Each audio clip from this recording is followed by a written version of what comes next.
Okay, so we're recording and I'm just going to wait 1 second, make sure that we see all the attendees come in. Cool, attendees are filing in. Excellent. Welcome everyone.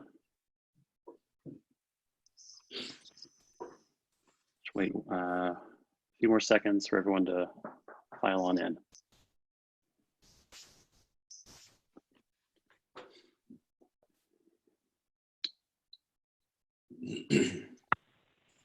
All right,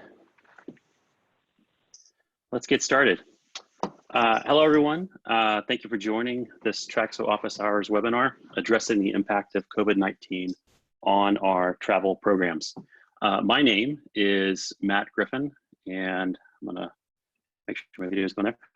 I'm part of the product management team here at Traxo. All right, Chad, can you go to the next slide, please? For those of you not too familiar with Traxo, I'll keep this brief.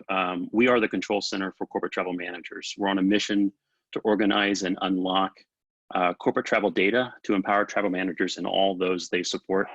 Our focus is to turn every corporate travel program into a strategic asset by delivering complete booking visibility and complete control to travel managers.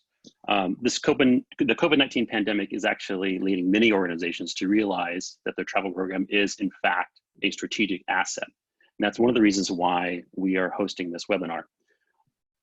This office hours is the first in a series. We're planning more events like this with a variety of panelists, so the corporate travel management community can hear different perspectives.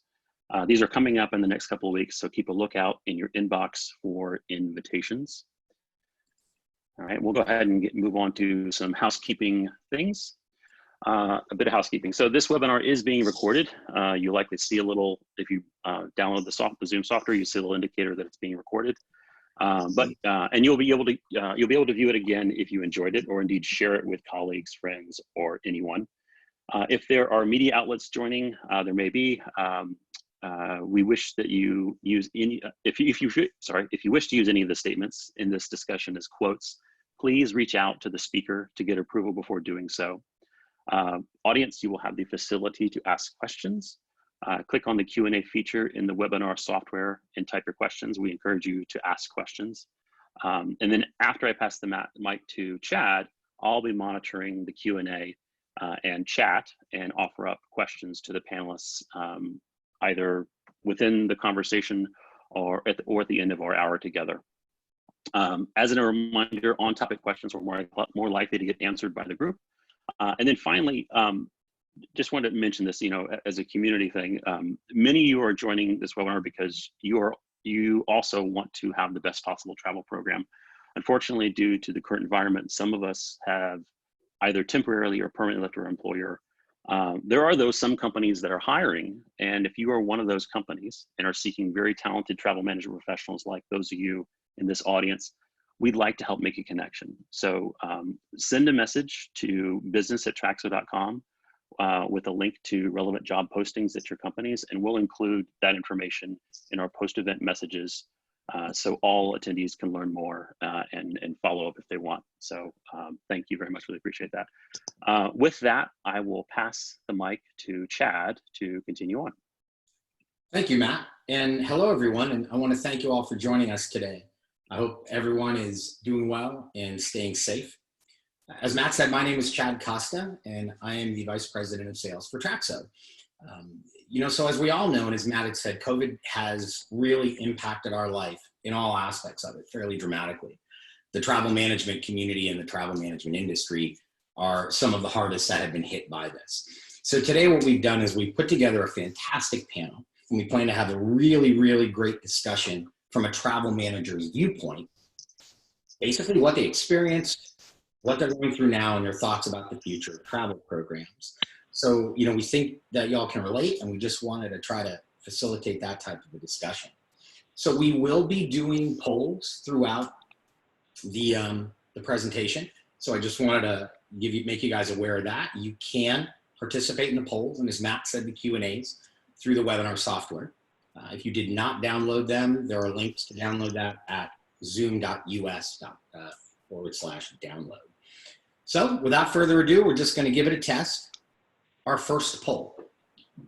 So since all of us have been working remotely for the last actually probably more like a few months now. Seems like a few years. Tell us about your typical work attire. So, one, is it just another work day? Two, a little more casual than usual, business on the top, party on the bottom. Three, I've just completely given up and I'm zipping it, sweats all the way, hood, baseball cap, don't care. Or four, none of the above. And I don't want to know anything specific if your answer is none of the above. So let's start with that.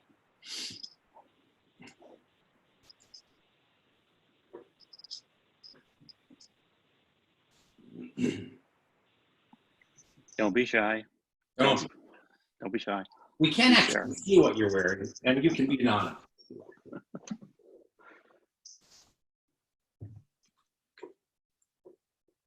So while you guys are doing that, I am going to introduce our panelists. So first we have Suzanne Boyden, Travel Operations Manager at ZS Associates, a global consultancy firm in Chicago with over 7,000 employees. Next, we have Michelle Grant, Travel Administration Manager for Ritchie Brothers Auctions, an auction house auctioning a marketplace for buying and selling used heavy equipment and other assets. And Caroline Popescu, also based in Canada with Michelle, Corporate Travel Manager for Aldo, with many years of experiencing large travel management programs, corporate IT, manufacturing worldwide. So thank you guys for joining us, and we really appreciate that you're here. Yes, thank you. So let's look at the results. Let's see, I'm gonna share the results real quick. So everyone should see the results. Looks like most people some people, 20% are still dressing up. 46%, nearly half, are a bit more casual. 32% are just giving up, and 2% none of the above. Okay, great. Thank you all for participating. I'm glad I wasn't alone in the 2% of the none of the above. That's all I'm saying. So what we'd like to do is focus on three main areas. And we don't want to spend a lot of time talking about the past, but we really do want to get a perspective. So today we're going to kind of venture into looking back, where are we today, and then what lies ahead. And we're going to open it up for a Q&A as well, so we can maybe address some of your questions. So without further ado, I'm going to kick off with Suzanne. When you realized that you needed to respond swiftly to this, how did you feel and what did you do? Can you still hear me? My internet is going in and out, but I apologize. Yeah, sounds good. Perfect. Okay, great. I'll be honest, I felt a bit like an idiot. And the reason why is because when I first heard about this in January, because we have a Shanghai office, we were communicating about it, and we were really we were really trying to be sensitive to those in China, but I never thought it would come here to the United States or to Europe for that matter. And I think the Traxo team knows I even went to London at the end of February for the business travel show, and I didn't even bat an eye about going into work when I came back from that. So for me, when I realized, oh, this is real, and it's not just the flu, like this is actually killing lots of people, and I kind of went through this phase of, oh, well, it doesn't affect young people, right? But then all of a sudden the first teenager and the first infant passed away. And you start thinking, I have a responsibility to know where my travelers are, to get them home safely, and not just be a good corporate citizen to my travelers, but be a good community citizen to our communities that we operate within. So we started a people and safety team, which has some of our senior stakeholder leaders, so HR, travel, legal, finance, and IT. And we meet every single day. We still meet every single day to discuss, just ensure our people are where they need to be, have the support that they need. And now we're actually in the process of looking forward, and what are the levers that need to be pulled to get back to what normal will look like, and it will probably be a while. So, I'm embarrassed to admit it, but that's kind of my first reaction. And and how we reacted. Michelle, what about you?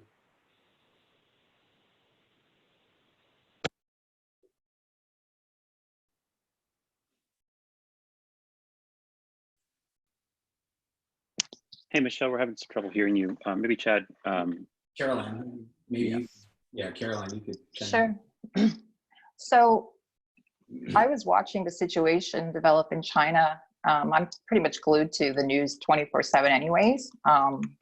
So I took notice of the situation in China and the relevance of the situation. It did impact our company because we do have operations and offices in China, and they were subject to lockdown. So we knew right away that we had to keep an eye on it. I don't think that we were expecting for the situation to expand to the scope and scale that it did. We noticed that the situation was more fluid and even becoming more dire as we saw the impact then in northern Italy. And again, it's also a very relevant destination to a retail fashion company.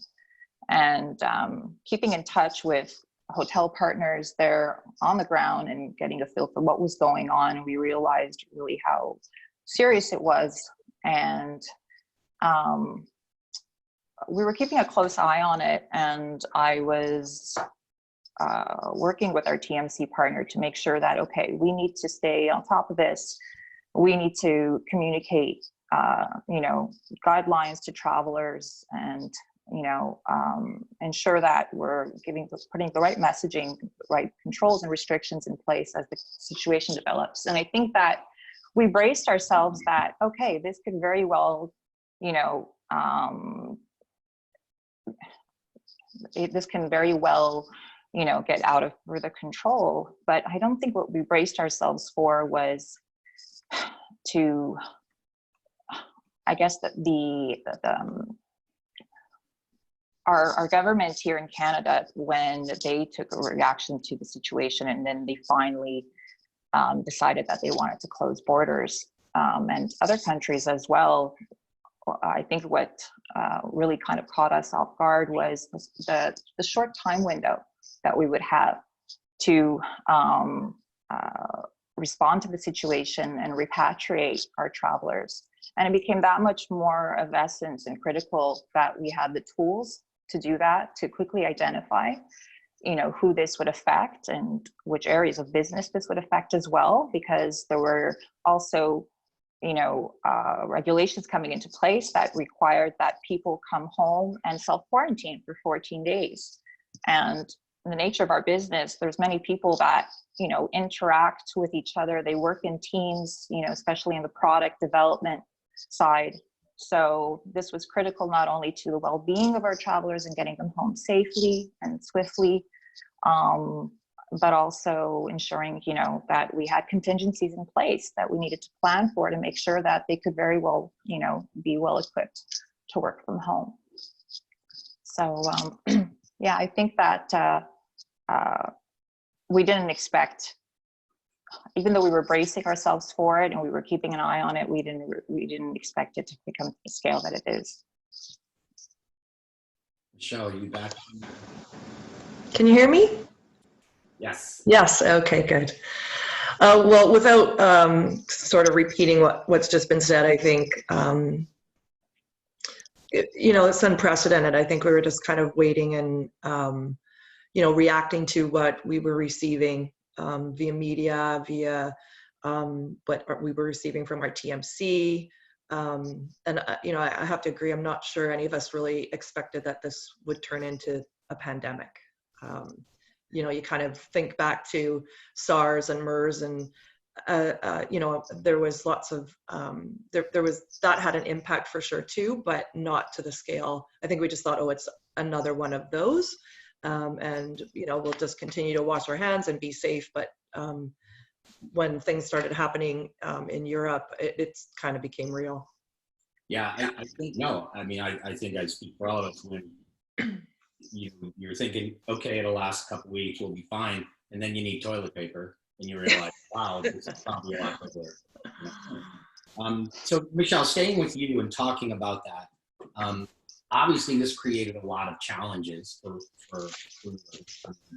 what have been your largest challenges throughout this? I would say for me, or in my case, was managing the communication and trying to weed through that. You know, we were in a constant state of flux. There was emails coming in, and you're reading the news. You've got multiple sources of information, you know, the CDC, the WHO, and then you're getting news from different provinces throughout the US, different counties and cities and states, and then even globally, you know, you're getting information and trying to filter through all of that, you know, sorting fact from fiction, what's relative, what's not. And it was changing constantly and multiple times in a day. So kind of trying to weed through the communication, what we were then going to, you know, kind of sort through and communicate to our internal customer, our employee traveler, and then also, you know, keeping business going. What are we communicating out to our customers? How are we keeping ourselves and them safe? So trying to manage all of that. I ended up on a, we called it a COVID-19 response team that pulled in multiple departments. And so, you know, my part in that was just sort of managing our traveler, knowing where they were, who was traveling, and, you know, then in the combined team, what we were going to communicate, when should we stop traveling, who should still travel, that kind of stuff. So for me, it was just the communication, both internal and external. Suzanne, what about you? Yeah, I think the biggest challenge for us, you know, we really believe strongly in our guideline and our value system of, you know, get it right, treat people right, do the right thing. And so we really wanted people to utilize those in making their decisions about travel. So we took the approach of shutting down travel kind of on a country by country basis. So it started with, okay, well, you can't go to or from China and Hong Kong. You can't go to and from China, Hong Kong, and then Italy. And then slowly it got to the point where we had to communicate more broadly and clearly about what our expectations were of people. And I would say it probably wasn't until mid to late March where we said, look, we're shutting down travel entirely. And any travel that you have coming up in the next month and a half, we expect that you would cancel that because there's really no business purpose to travel anymore. And then we made sure that our clients as well, kind of along the lines of Michelle, knew what we were doing, what our stance was, and how we were keeping our people safe, and we consider them part of our people. And so, you know, we want to treat them with the same respect that we would treat each other at CS. So it was, we're in a state of over communication. I don't think that's a bad thing. I always say you can delete an email, but you can't, you know, just magically create one from your leadership. And so, you know, I'm proud to say that at least 3 times a week, our leadership is communicating to say, you know, where CS is and how we're responding. And it's really nice. So in kind of moving on, and now we're kind of at the point where we're starting to look forward. Caroline, we had a discussion not too long ago, and we talked a little bit about what you learned from your travel program, because when there's a challenge like this, I don't want to say it exposes things, because it also can allow you to see something that actually works well. So talk to me a little bit about what you learned from your travel program, either good or bad. Well, I could say that my TMC partner really stepped up and was extremely supportive, and I was glad for our partnership at that time and the ongoing support. You know, it was critical for us to have not only their support in terms of helping support our communication strategies and being, you know, agile and quick to react and receive those requests, because to what Suzanne just said, and Michelle, like, you know, the message was changing, you know, day by day, sometimes every hour. And, you know, we were always constantly having to catch up and update our portals and our communication guidelines. So it was great that they were there to support and as well as provide us, you know, the key reporting that we needed. We needed to identify, you know, not only which travel was currently active and effective, but also supporting us in restricting travel, as well as anticipating, you know, new travel reservations and, you know, again, just working and trying to not only work in a reactive, but position ourselves to be also in a proactive approach as well. And with that said, I think it was also great to see that they were agile enough to go above and beyond, because we were only concerned about, I wasn't only concerned about our business travelers, but as well, you know, when I was seeing in the news that 3 million Canadians were stuck abroad. And, you know, these are, can be employees just out on personal travel and holiday with their families or with their friends, companions. And our agency partner being willing to support those travelers as well, even if, you know, even if it wasn't for business travel related, they were there and made their services available to them as well, to help get them back home. And while that's great, we also were cognizant that we have also to consider, you know, where we may have blind spots as to where people are traveling that we're not aware of. And I'm glad that at the time we had implemented solutions that would help us identify and remediate those blind spots in terms of off-channel reservations, people who had booked outside of the travel agency for business purposes, and being able to not only limit the scope of, you know, the affected population that had booked through agency, but as well capture and have a broader net that would capture off-channel bookings as well. So the timing of that, I was relieved. It was perfect timing. We had done it right on time, and that made all the difference in terms of being able to communicate, you know, to upper management and advise, you know, this is the scope of people that we need to communicate with, and, you know, communicate guidelines or directives to get home.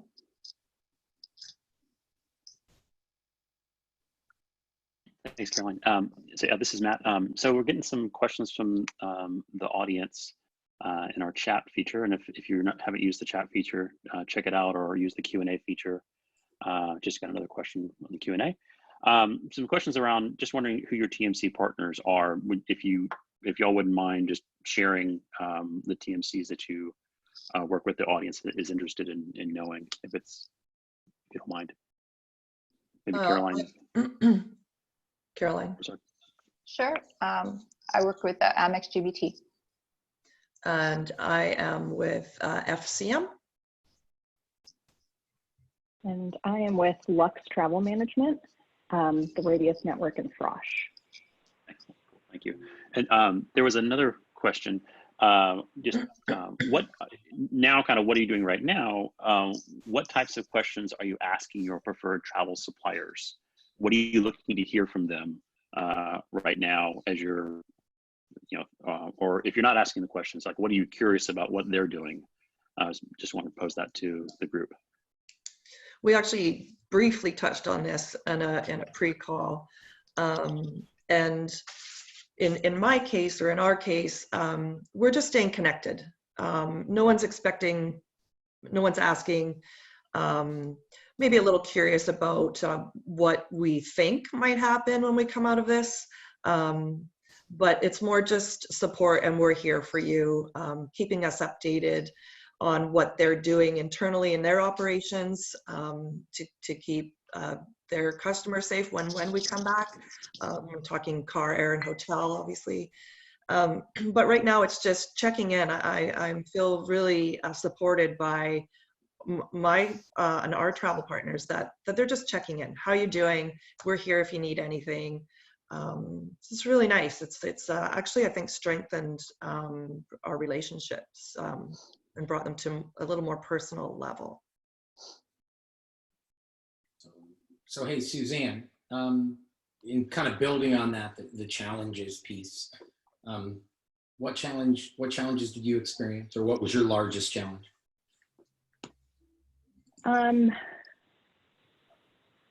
You know, I would say it was trying to get the consistent communication and consistent message together. So kind of what we've already all touched on.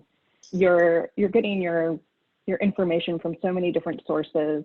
We have, the way we're structured at CS, we have a lot of leaders that our junior people look to. I mean, we have our senior leaders, we have the office leaders, we have, you know, the travel leader.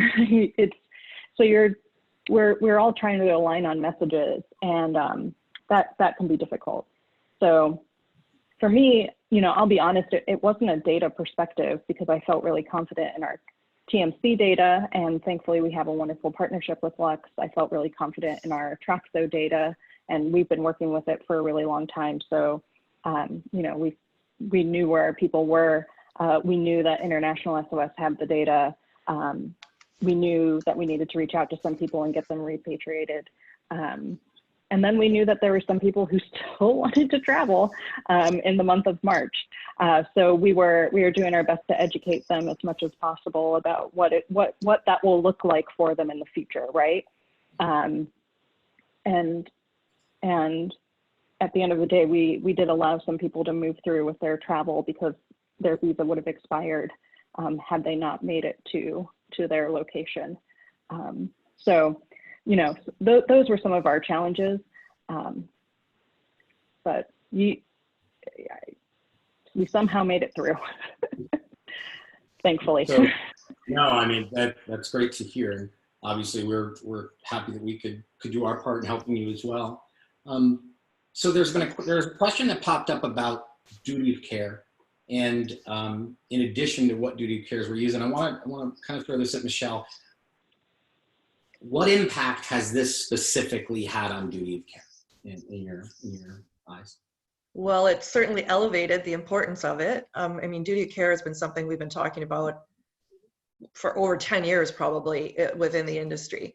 And we still talk about it. So there are still companies that don't have a duty of care at all. There's some that have just kind of a basic, I know where my traveler is. And then I know there's companies out there that have a full-on duty of care risk management sort of program. So with us, you know, or with this happening, it's certainly elevated or highlighted the importance and need of having some type of duty of care, whatever that is.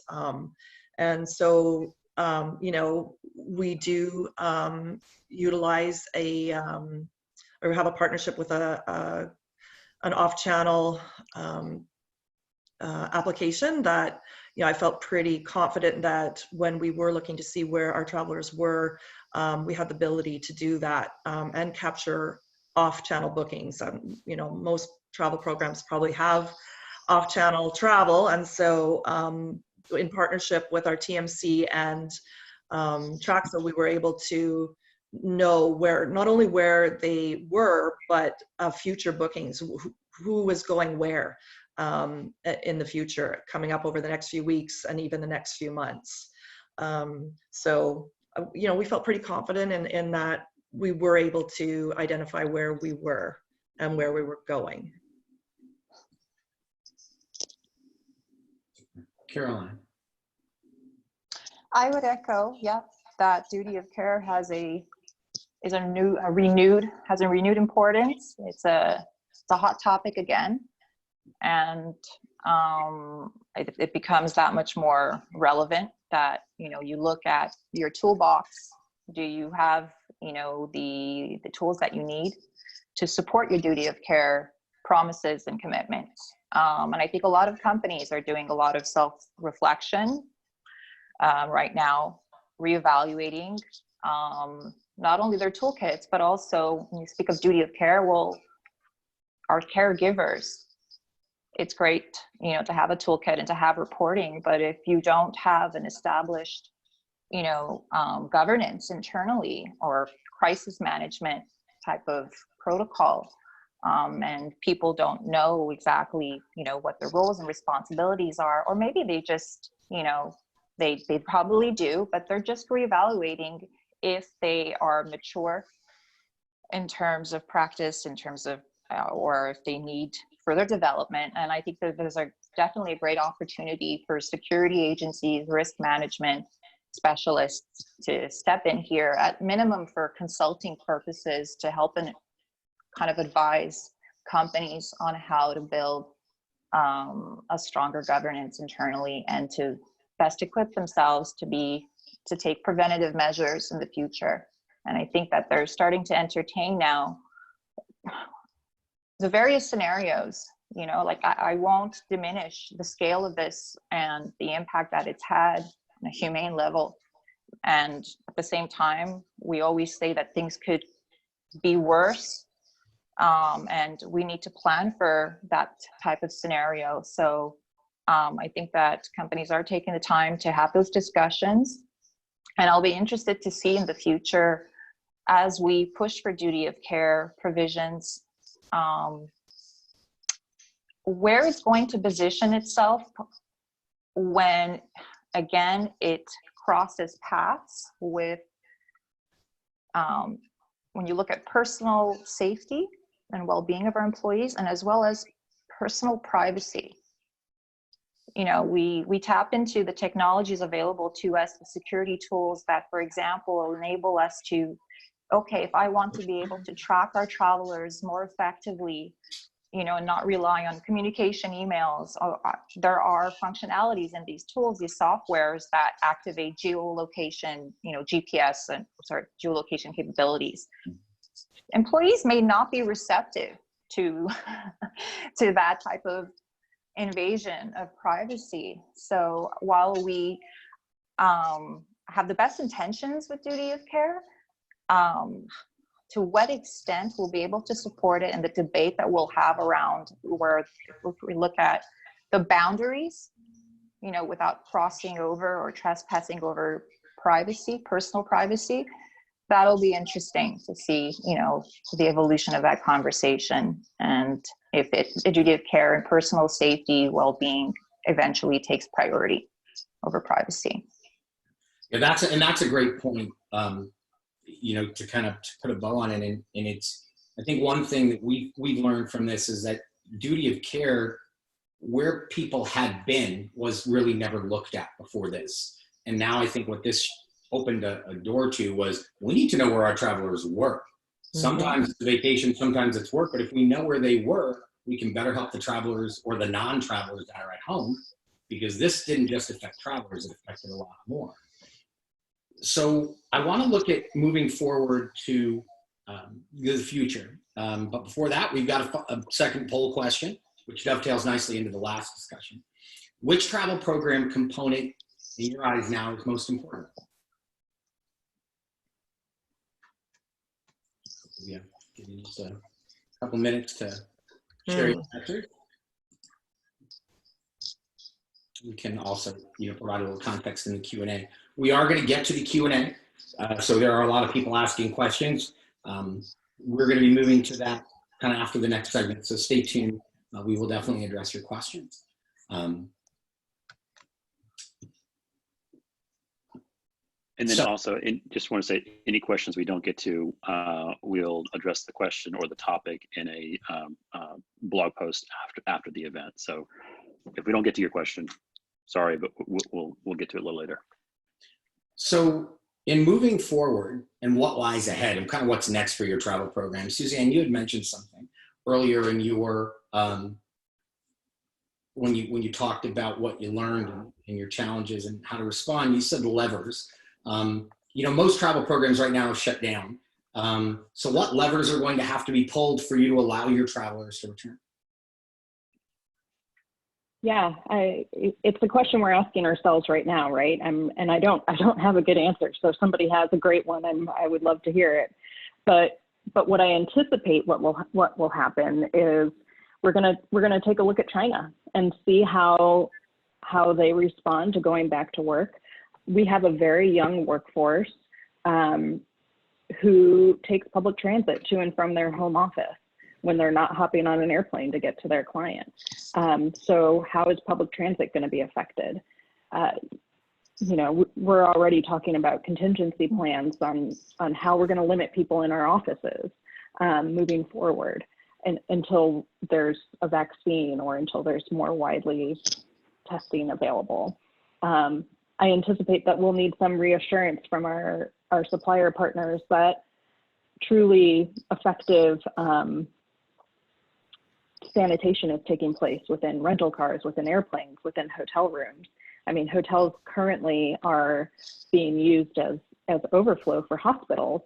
And while I think that is a admirable thing, and truly what a great innovation and use of space that is currently being unused, how comfortable are people going to feel staying there afterwards? You know, so these are the questions that I think will need to be answered before some people feel comfortable traveling. Mm-hmm. And I think it's going to be a spectrum too. I currently have people who email me every single day asking when they can get back onto the road. When are we going to open up travel? And I get it, right? You get so used to one lifestyle that when that lifestyle stops, it's hard to adjust. And then I have people who say, as soon as I can, I'm not sure consulting is right for me because it does require travel, and now I see what that puts in place. So, you know, I think there are going to be quite a few levers to get back to the original question. And I think it's going to be different for each person. And I'm not sure really at this point what's going to be pulled for us to move forward. And you have to talk about supply too. At the end of the day, the lever might be what the airlines and hotels and rental cars pull for us. Yeah, definitely. Thank you, Zeus. Hey, before we get the rest of y'all, we do want to share just the results of the poll. Which travel program component is the most important? Cost savings, data visibility, duty of care, or service and support?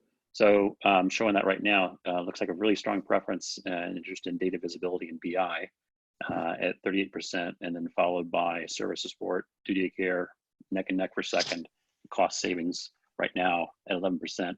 You know, this might be just a kind of a sign of the times. You know, around, I want visibility into my data. I want to know what's happening with, like we were talking about before, what's happening with my travelers. Where are they? Where do they think they want to go? And where have they been? And duty of care. If you those of you that answered this poll have any comments about this, feel free to use the Q&A feature or the chat feature to give a little context.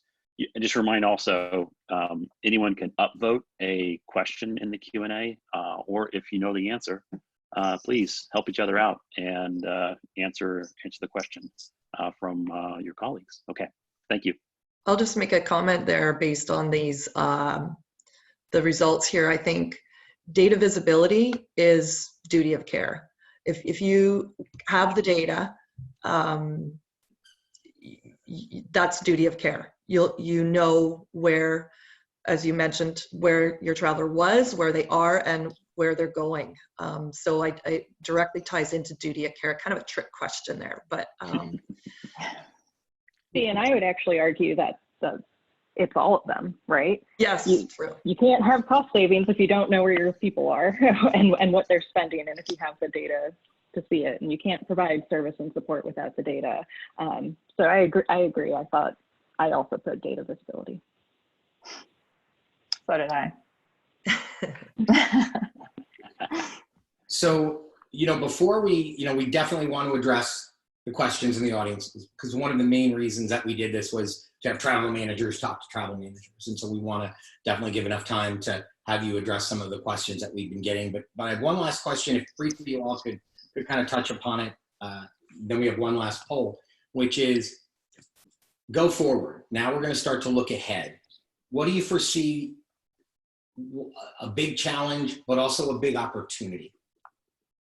Let's start with Michelle. I think, you know, in the wake of COVID-19, although we had the ability to know where our traveler was in crisis, that we because of this, struck a COVID-19 response team committee with multiple departments within the organization, including operations and communications, travel, legal, HR. So for me, someone who's been wanting to really elevate a duty of care program and focus on that, this for me is the perfect opportunity to transition the team that we already have. Maybe some players will change, but to turn that into my duty of care kind of council. So going forward, we'll get through COVID and what comes next. But moving forward, for me, this is a great opportunity to keep that team together. There's one thing that's true. If there's anything we've learned from this, is to expect the unexpected and be prepared for it. And that's one thing that this has done for me. The ability to access data quickly. We don't know what we don't know until we're trying to get it. And so for me, it was a good practice. Or I would recommend that, you practice pulling reports and think of the questions you might in the future, data you might need, and how quickly can you get that? How can you run your own reports? Do you need to rely on someone to pull that for you to get that data and information? So I think there's more opportunity out of this for myself and our travel program. Caroline. I second that. They say that necessity drives innovation. So I think that there's a lot of positive that will come out, and a lot of creative thinking. And I think that it's a great opportunity for many business partners right now. They're looking to, retrofit a little bit their services. And I think these conversations, these forums, staying in touch within the community, so their ears to the ground as to, what clients and corporates have as challenges, helps guide them as to where the opportunities are. And even also the opportunity of, building strategic alliances with peers in the travel community that will help fill in the gaps. Sometimes you don't have to look in-house. Obviously there's right now a demand for certain areas of support that are very time sensitive.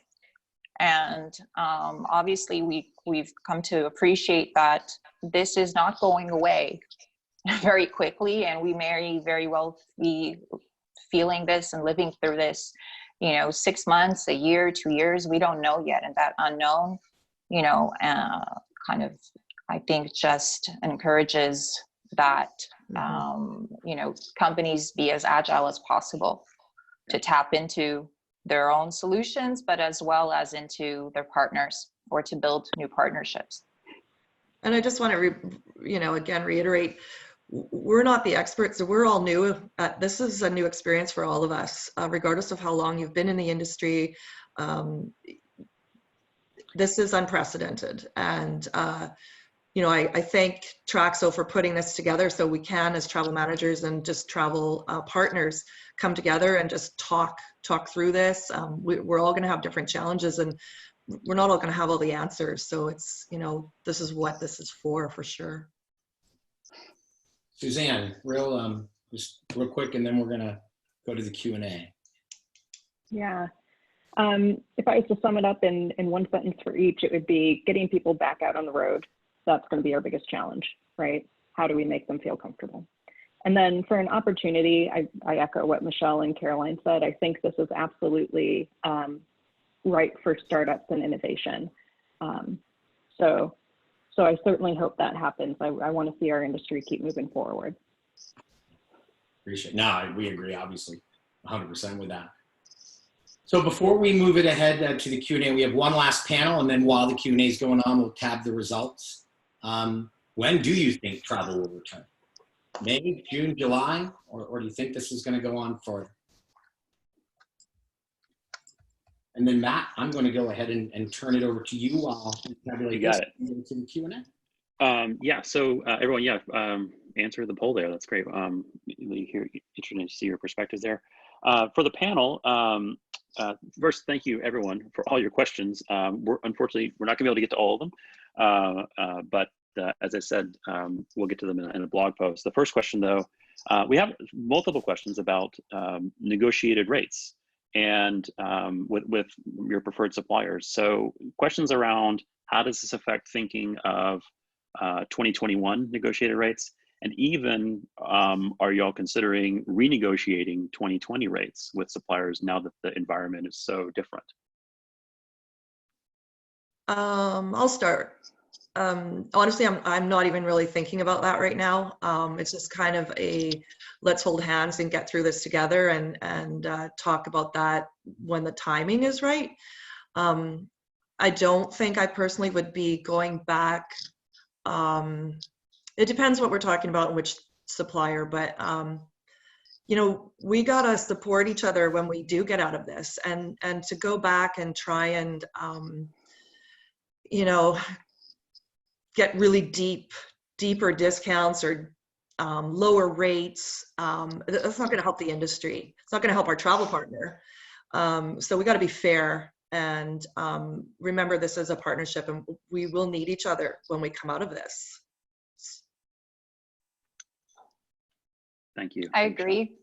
I agree with that. If I could just add, I think that I would even look forward to these type of, you know, community conversations, also listening to, you know, what airlines and hotels have to say about the challenges they're dealing with. Mm-hmm. I think that airlines and travel agencies, there's been a big backlash. Especially more, I think it stemmed from personal leisure travel, more than corporate travel, but there's been a backlash. You know, they're getting a strong reaction from people who booked their trips and they're not getting refunded. And I understand, I sympathize, especially when it's out of pocket and it's your personal wallet. But at the same time, it's not in our interest as a collective for the airlines to go bankrupt. You know, it doesn't do anything good for our economy as well. So I think that it's important for them to, you know, communicate and keep us in touch, keep us abreast of what they're going through, and to support each other. Like just like Michelle said. Excellent, thank you all, appreciate it. Let's look at the poll results real quick. When do you think travel will return? Let me share those results. Okay, so we've got some predictions here. No one thinks it's gonna, well, very few think it's gonna recover and bounce back next month. And then just June, July, and beyond. So, you know, most people think it's gonna remain throughout the summer. You know, we're seeing things as well, and hear things throughout the news, and whether it's going to be a swift recovery or a slow return back to something that is normal or like normal remains to be seen, but we'll keep monitoring that. So great, thank you all for answering the poll. Let's move on to the next audience question. All right. So thinking back to, you know, prior to this event, the pandemic, did y'all have any specific plans in place at your companies on how you deal with a crisis like this, or was this just so unique that it's tough to have a plan, you know, for this scenario? It's kind of unprecedented. Just curious if y'all had specific plans in place that were designed to support this, or something like this type of event that you could share with the audience. Yeah, we didn't at CS. There was nothing in place for a pandemic specifically. We certainly have plans for terrorist attacks, fires, things like that. But that would generally only affect one office as opposed to literally everyone globally, right? So I think we'll probably start having a plan put in place. Hopefully we never have to tap into it, or it will be completely outdated by the time we do. But I do think it's now important to think about this moving forward. We're not there quite yet to look at the lessons learned, because I think we're still in the thick of things, but.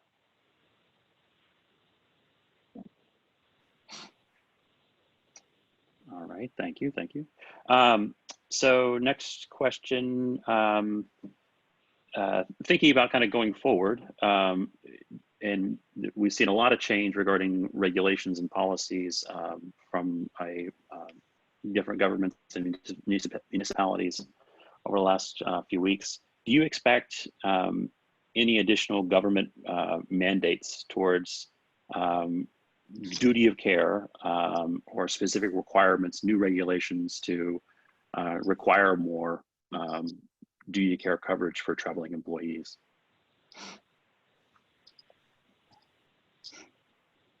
Not something I've really thought about.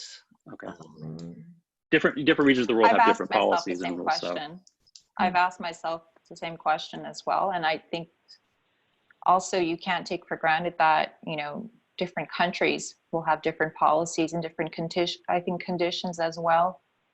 As the situation evolves, and because you see it's moving around, you know, just because it becomes maybe safe to travel, you know, transporter between Canada and US doesn't necessarily mean that Europe is going to enable easy entry into the country without prior vaccinations or without prior, you know, antibody testing. Who knows? I think that especially if you're a global company, that question is that much more important to you, not only from a local perspective, but globally speaking, you know, how those duty of care provisions will be defined and conditions, you know, by local governments as well. To Carolyn's point, I maybe see something like that, where a particular vaccine may be required to enter certain countries. Gotcha. Okay. Okay. Look at more of the questions. Got a couple of questions just around booking with your agency or with your TMC versus booking, you know, direct. Do y'all expect any to institute any changes to policies regarding agency bookings versus direct bookings with your travel policies? Just curious. I think just reiterating the importance of using your preferred travel partner. You know, in our case, we're aware that there is off-channel bookings, but we have accounted for that as well. So, you know, with different travel partners, we feel confident. And I think just reiterating, this is, you know, we need you to book this way because of this. I think that I agree that we may be recalibrating policies and at the same time emphasizing on the importance of booking in such a way, whether it be your travel agency or there would be another method, booking in such a way that ensures the objective that we are able to track and, you know, identify those reservations. But I don't think it's necessarily feasible across all sectors, all industry. If I look at, for example, consulting companies who have, you know, especially a lot of client billable travel.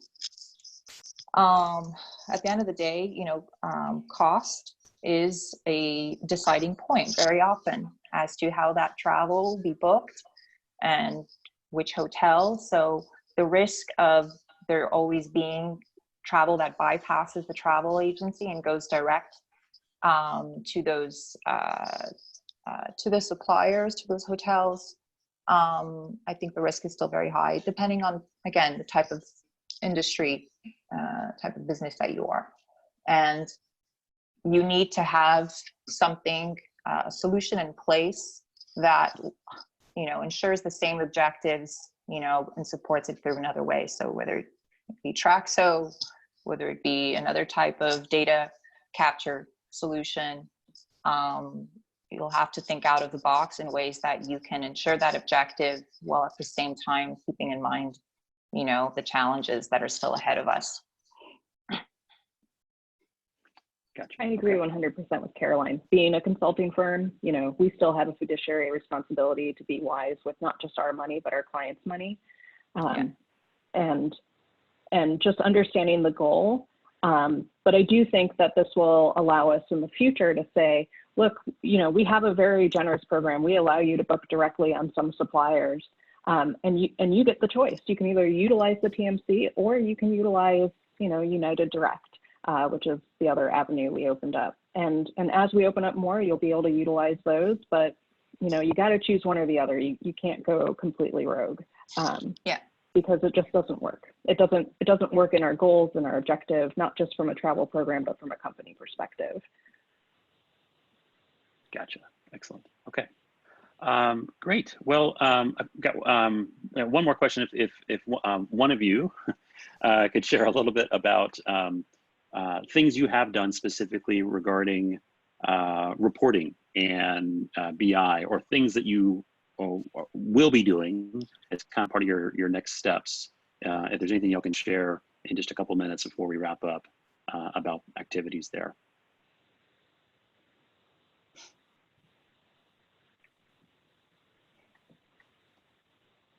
Susan, Michelle, or Sure, I can go.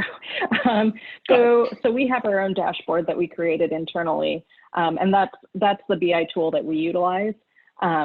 It's for sale. But there are so many others in the industry. I do think it's absolutely, it's no longer a nice to have in these days. I think it's an absolute must, where you pull together all your sources of data to understand not just where your people are, but understand your costs, understand, you know, who's burned out or who's not where they're supposed to be, either because of, you know, visa requirements or whatever. And so that's what we utilize to bring all of our reports together, be it from Traxo or from our TMC. But then we also bring in HR data, we bring in credit card data, we bring in event data for meetings. So we're really getting a very complete picture of where our people are and understanding many different aspects: traveler burnout, traveler friction, who isn't doing the right thing, how do we re-educate them, things like that. So I don't think BI tools are a nice to have anymore. Gotcha. Excellent. All right. Well, I think with that, we'll wrap up. Want to thank Chad actually for and the panelists for your time and participating. So Suzanne, Michelle, and Caroline, really appreciate your time and your insights. But we also want to thank our attendees, and especially those that ask questions. This is a little more than I expected, question-wise. Very much appreciate it, and also appreciate everyone, you know, chiming in and helping each other out, and that's really important, especially at a time like this. So we look forward to meeting everyone again. Keep an eye out on our blog.traxo.com for information about the replay of this. We'll also send an email out to everyone that registered with details about how to get to the replay. And we'll also look to cover any questions that the many questions we did not get to in that blog post. So yeah, and also for the next event, keep a eye out for that in your inbox. So with that, I want everyone, please stay safe, stay healthy, and we really hope to see all of you in person soon at our next industry event. So great, have a great day, guys. Thank you. Bye, all. Bye. Bye. Thanks. Bye.